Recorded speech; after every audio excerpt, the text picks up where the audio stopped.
নমস্কাৰ আৰম্ভ কৰিবলৈ লৈছো আজিৰ অন দি গ্ৰাউণ্ড আজিৰ অন দি গ্ৰাউণ্ডত আলোচনা কৰিবলৈ লৈছো অসমৰ ক্ৰীড়া জগতৰ লগত সংগতি থকা কেইবাটাও গুৰুত্বপূৰ্ণ খবৰেৰে বৰ্তমান অসমৰ পৰা ভাৰতীয় ক্ৰিকেটলৈ ওলাইছে দুজনকৈ প্ৰতিভাৱান খেলুৱৈ অসমৰ ক্ৰিকেটৰ ইতিহাসত ভাৰতীয় মহিলা ক্ৰিকেট দলত অন্তৰ্ভুক্ত হৈছিল বোকাখাতৰ উমা চেত্ৰী আৰম্ভণি ভাৰতীয় মহিলা ক্ৰিকেট দলত উমা চেত্ৰী অন্তৰ্ভুক্ত হোৱা প্ৰায় এবছৰৰ পাছতেই ভাৰতীয় জাতীয় পুৰুষ ক্ৰিকেট দলত স্থান লাভ কৰিছিল ৰিয়ান পৰাগে দুয়োগৰাকী সম্ভাৱনাময় আৰু প্ৰতিভাৱান খেলুৱৈ অসমৰ নতুন প্ৰজন্মৰ প্ৰেৰণা হোৱাৰ সময়তে বিচিচিআইৰ স্থায়ী সচিব হোৱাৰ দিশে অসমৰ আন এগৰাকী প্ৰাক্তন খেলুৱৈ তথা ৰাজ্য চৰকাৰৰ মহাধিবক্তা দেৱজিৎ লন শইকীয়াই শনিবাৰে ভাৰতীয় ক্ৰিকেট নিয়ন্ত্ৰণ বৰ্ডৰ সচিব পদৰ বাবে মনোনয়ন পত্ৰ দাখিল কৰাৰ বিপৰীতে কোষাধ্যক্ষ পদৰ বাবে প্ৰভদেশ ভাটিয়াই মনোনয়ন পত্ৰ দাখিল কৰে দুয়োগৰাকী বিষয়াই এই দুয়োটা পদৰ বাবে একমাত্ৰ মনোনয়ন পত্ৰ দাখিলকাৰী অহা 12 জানুৱাৰী দেওবাৰে অনুষ্ঠিত হ'বলগা বৈঠকত ভাৰতীয় ক্ৰিকেট নিয়ন্ত্ৰণ বৰ্ডৰ দুই শীৰ্ষ পদত বিনা প্ৰতিদ্বন্দিতাৰে দেৱজিৎ লন শইকীয়া আৰু প্ৰভদেশ ভাটিয়াক নিযুক্তি দিয়াৰ সম্ভাৱনা আছে উল্লেখ্য যে সৰুতেই ক্ৰিকেটাৰ হ'বলৈ সপোন দেখা দেৱজিৎ লন শইকীয়াই উচ্চ শিক্ষাৰ বাবে সেই সপোন পোখা মেলোতেই মোহাৰি পেলায় কিন্তু উচ্চ শিক্ষাৰ বাবে ক্ৰিকেটক বিদায় জনোৱা দেৱজিৎ লন শইকীয়া আজি বিশ্ব ক্ৰিকেটৰ এটা চিনাকি নাম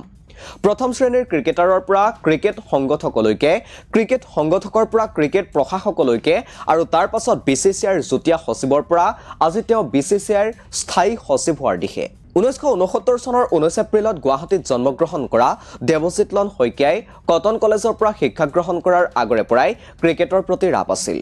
যাৰ বাবে বিভিন্ন স্কুল পৰ্যায়ৰ ক্ৰিকেটত তেওঁ ভাগ লৈছিল 1984 চনত 14 বছৰ বয়সত স্কুল পৰ্যায়ৰ CK নাইডুৰ ট্ৰফিৰ জৰিয়তে অসমক প্ৰতিনিধিত্ব কৰি ক্ৰিকেট কেৰিয়াৰ আৰম্ভ কৰিছিল দেৱজিৎ লন শইকীয়াই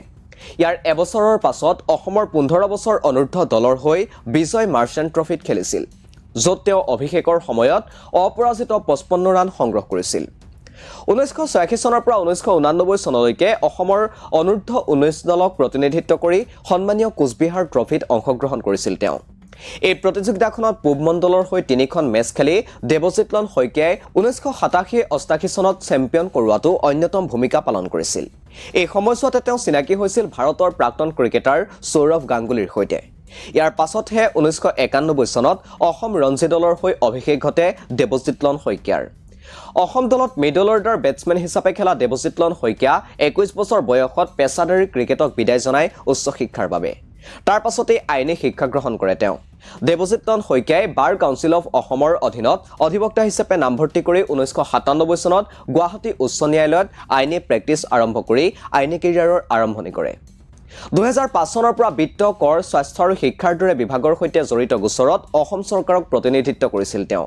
2016 চনত তেওঁক ৰাজ্য চৰকাৰৰ মহাধিবক্তা হিচাপে নিযুক্তি দিয়া হয় ইয়াৰ পাছৰ পৰা 2018 চনলৈকে অসম চৰকাৰৰ মহাধিবক্তা হিচাপে শইকীয়াই কাৰ্যনিৰ্বাহ কৰে তাৰ পাছত অসম ক্ৰিকেট সন্থাক নেতৃত্ব দি এক গতি প্ৰদান কৰে দেৱজিৎ লন শইকীয়া 2016 চনত অসম ক্ৰিকেট সন্থাৰ ক্ৰিকেট প্ৰশাসনলৈ আহিছিল বৰ্তমানৰ মুখ্যমন্ত্ৰী হিমন্ত বিশ্ব শৰ্মা সন্থাৰ সভাপতি হিচাপে দায়িত্বভাৰ লৈ থকাৰ সময়তে 6জন উপসভাপতিৰ ভিতৰত অন্যতম আছিল দেৱজিৎ লন শইকীয়া 2019 চনত তেওঁ অসম ক্ৰিকেট সন্থাৰ সম্পাদক হিচাপে বিনা প্ৰতিদ্বন্দিতাৰে নিৰ্বাচিত হয়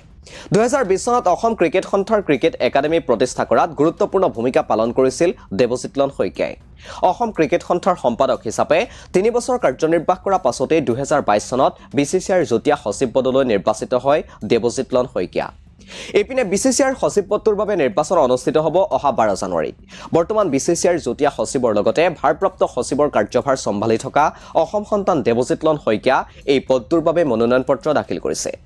জয়শাহে আন্তঃৰাষ্ট্ৰীয় ক্ৰিকেট নিয়ন্ত্ৰক সন্থাৰ অধ্যক্ষ পদ গ্ৰহণ কৰাৰ বাবে বিগত মাহৰ পৰা খালী হৈ আছে এই পদ উল্লেখ্য যে বিচিচিআইৰ সচিবৰ বাবে কেৱল দেৱজিৎ লন শইকীয়াই মনোনয়ন পত্ৰ দাখিল কৰিছে আৰু তেওঁ বিনা প্ৰতিদ্বন্দিতাৰে নিৰ্বাচিত হোৱাৰ সম্ভাৱনাই প্ৰবল সেয়া হলে বিশ্ব ক্ৰিকেটৰ অন্যতম প্ৰভাৱশালী বিচিচিআইত এনে আসনত অধিষ্ঠিত হোৱা দেৱজিৎ লন শইকীয়া হ'ব অসমৰ প্ৰথমগৰাকী সংগঠক এই পদত অধিষ্ঠিত হলে দেৱজিৎ লন শইকীয়াই অসমৰ লগতে উত্তৰ পূৰ্বাঞ্চলক বিশ্ব ক্ৰিকেটত কিদৰে পৰিচিত কৰে সেয়া হ'ব লক্ষণীয় লগতে অসমৰ পৰা কিমান প্ৰতিভাৱান ক্ৰিকেটাৰক ভাৰতীয় ক্ৰিকেটত পৰিচয় কৰাই দিবলৈ সক্ষম হয় সেয়াও হ'ব গুৰুত্বপূৰ্ণ আপোনালোকে চাই আছিল দি ক্ৰছ কাৰেণ্টৰ অন দ্য গ্ৰাউণ্ড প্ৰতি দেওবাৰে ক্ৰীড়া জগতৰ বিভিন্ন গুৰুত্বপূৰ্ণ খবৰেৰে লৈ আহিম অন দ্য গ্ৰাউণ্ড চাই থাকিব দি ক্ৰছ কাৰেণ্ট ধন্যবাদ